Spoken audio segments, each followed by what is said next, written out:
Assalamu alaikum dear viewers. Today we are going to discuss an interesting topic, that is the mitotic division of an animal cell. Here is the first phase is prophase. The chromatin in prophase fibers become more tightly coiled, condensing into discrete chromosomes observable with a light microscope. The nucleoli disappear.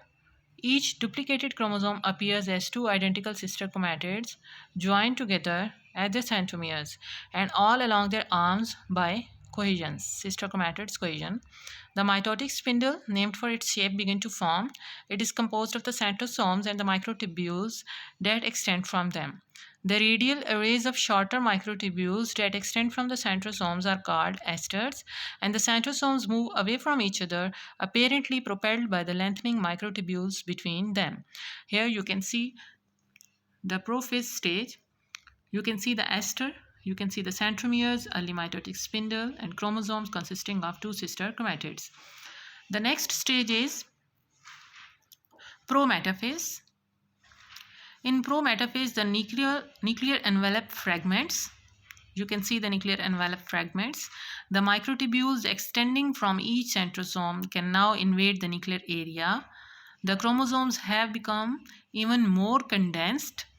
Each of the two chromatids of each chromosome now has a kinetochore, a specialized protein structure located at the centromere. You can see the kinetochore. Some of the microtubules attach to the kinetochore, becoming kinetochore microtubules. These jerk the chromosomes back and forth. Non-kinetochore microtubules interact with those from the opposite pole of the spindle. The next phase is metaphase. Metaphase is the longest stage of mitosis, often lasting about 20 minutes. The centrosomes are now at opposite poles of the cell. The chromosomes convene on the metaphase plate, an imaginary plane that is equidistant between the spindle's two poles. The chromosome centromeres lie on the metaphase plate. For each chromosome, the kinetochores of the sister chromatids are attached to kinetochore microtubules coming from opposite poles. The next stage is anaphase. Anaphase is the shortest stage of mitosis, often lasting only a few minutes. Anaphase begins when the cohesion proteins are cleaved. This allows the two sister chromatids of each pair to part suddenly. Each chromatid thus becomes a full-fledged chromosome. The two liberated chromosomes begin moving toward opposite ends of the cell as their kinetochore microtubules shorten. Because these microtubules are attached at the centromere region, the chromosomes move centromere first. The cell elongates as the non-kinetochore microtubules lengthen. By the end of anaphase, the two ends of the cell have equivalent and complete collection of chromosomes.